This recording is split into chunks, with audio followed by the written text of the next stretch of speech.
Welcome to Pick a Card Monday. And for this week, we are looking into what's my money style. So, tuning into what you would have seen at the start of the video, you'll see that there was card 1, which had the hematite crystal here, and card 2, which has the fire opal, and card 3, which has the rose quartz. So just closing your eyes for a moment and tuning in whether it was the hematite crystal, card number 1, or fire opal number 2, or card number 3, which had the rose quartz, and just seeing what speaks to your soul, what you feel drawn to. Don't second guess yourself, just go with the first one. So for those of you that are also wanting a private one-on-one reading, especially if you have questions that you would like to ask, a mystical oracle would be the way to go. We can definitely look into your questions, things that you have, and look deeper into things. So 20% off is what we have only up until December 30th. Otherwise, it will be 10% off. So the discount code for the 20% is holidays. Otherwise, it's usually Jupiter. So getting into this. So hematite, this is a stone that is quite grounded. It's quite anchoring, quite heavy. So if we're looking in this in relation to your money style, this is more someone who's quite grounded, quite level-headed, who's quite good like with investment. And if this isn't you, perhaps this is your sign to actually start to bridge that gap and to start to educate, to start to really look into grounded decisions around money, finance, and remembering that it is energy. So looking at like where you're letting your energy leak out. So the card that we have with you is the card of courage. So let me be open to be courageous. Take the steps that are shown. So it does sometimes take a lot of courage to say no to certain things and to put your energy towards things that you really believe in. So let us get some advice for you guys and see what is coming up in the cards for my beautiful hematite people.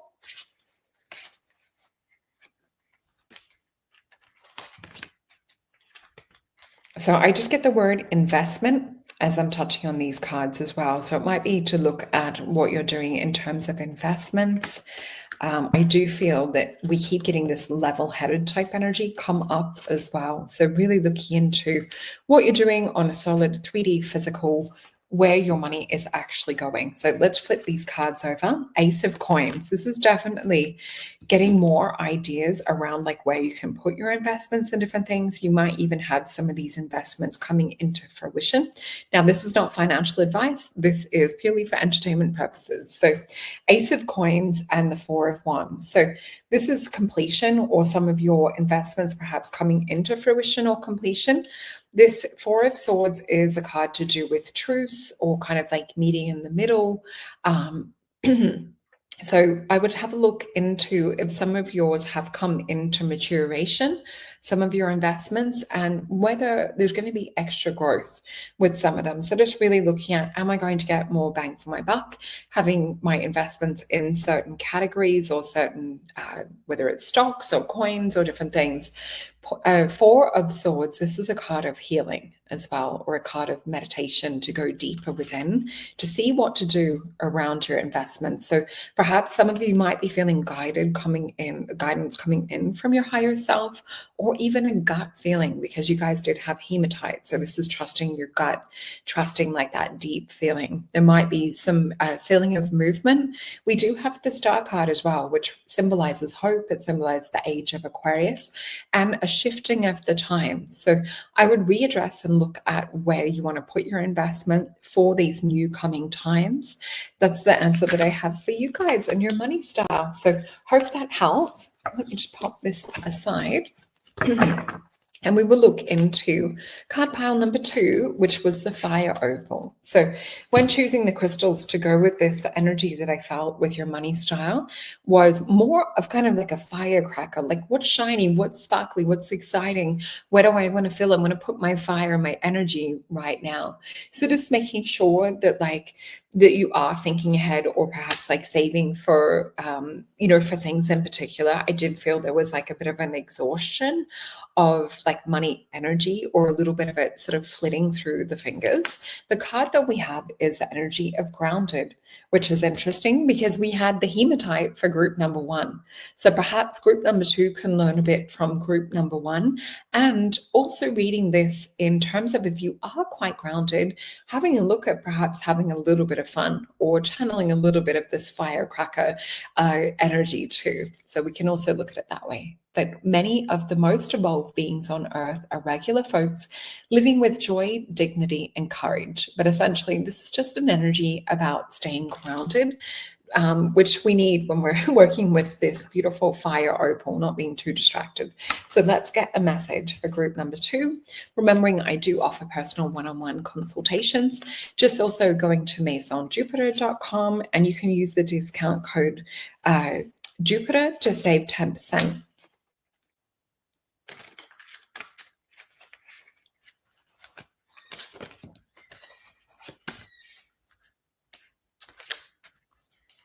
So the message that I'm already getting from just feeling into your energy, I feel like it's like your thinking and your thoughts are so fast. And I feel like it's like planning or wanting like the future to come now.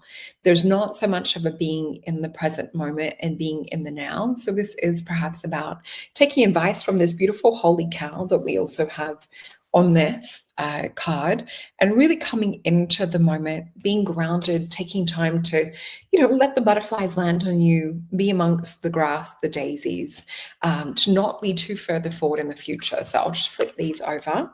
We've got a 4 of Wands, which we had for group number 1 as well.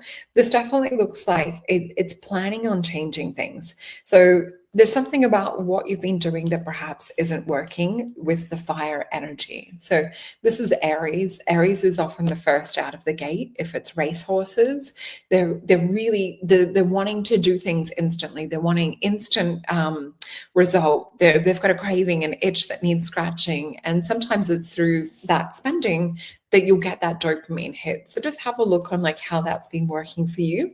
It is a card of completion as well. So perhaps it's time to change style or to get educated in a different way. The 2 of Swords is often where we're blindfolded and we can feel 2 things that are identical. It is also known as a card of peace.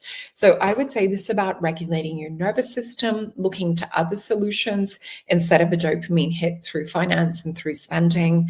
We also have justice. So this is bringing more balance into your life so that you can achieve the things that you want to achieve. Because I feel like this is almost like where there's been an energy of tripping yourself up, where you haven't been able to come in to be in a position of the emperor, who we know the emperor to be the king of kings. He's one of the wealthiest in terms of cards. We have the Hanged Man. So getting another perspective on things too, looking outside the box as to, is there anything going on below the surface? Is there anything in terms of family that you were shown in terms of finance? So with this kind of energy, it's almost like spend it before it disappears. So have a look into the psychology behind it, because the Hangman is here to show us that there's another way. And that in order for things to change, we need to think outside of the way that we've always done things. So I do usually get this Einstein quote of we can't solve a problem from the same level it's created. So there definitely looks like spirit steering you in a direction to changing your patterns around finance and around spending so that you can accumulate things that are more of quality, of luxury, and things that are more that what you would desire. But I'm just seeing it's like we need to bridge this gap. So hopefully that helps for you guys. And for those of you that have been so patient, thank you for waiting, and have card number 3. We have the beautiful rose quartz. So when I was picking for the crystals for this, I did feel with this is people that are more emotionally spending, or more like their heart is tied to certain things.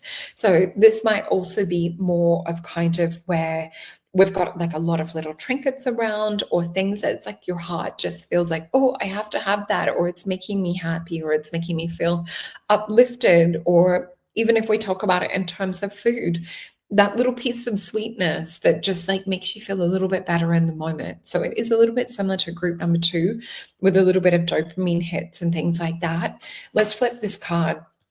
We've got extraordinary. So it definitely is more being drawn to shiny, sparkly, beautiful things that seem to be extraordinary in the time. So it says there's a wild, impetuous uniqueness to you that deserves to be honored.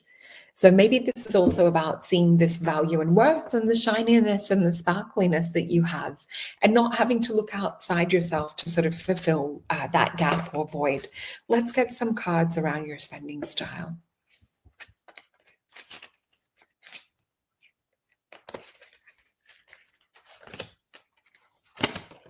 Oh, and I just had one jump out onto me, which is the World card.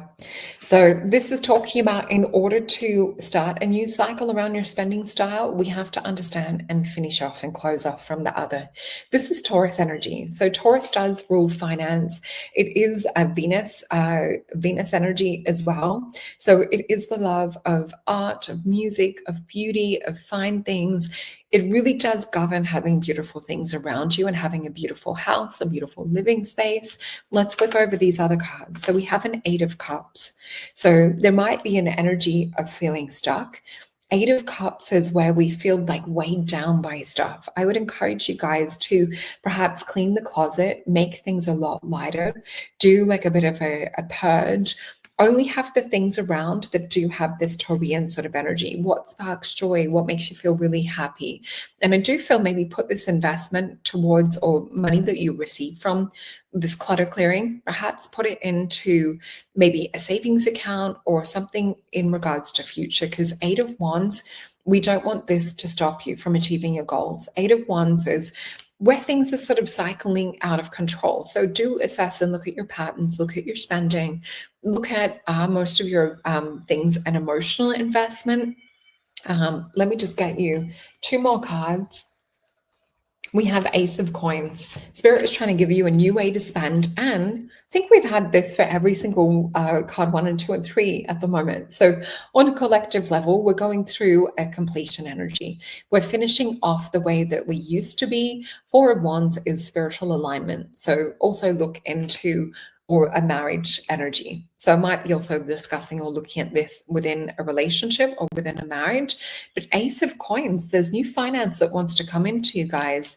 But at the moment, we're sort of seeing 8 of Wands energy. So it would be spent or go towards bills or different things.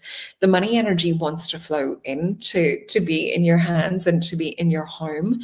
But it needs to know that it's going to be valued and respected and put towards new things and new investments. So I hope this has helped you guys. Let me know if it resonated, and I look forward to seeing you on the next one. Bye.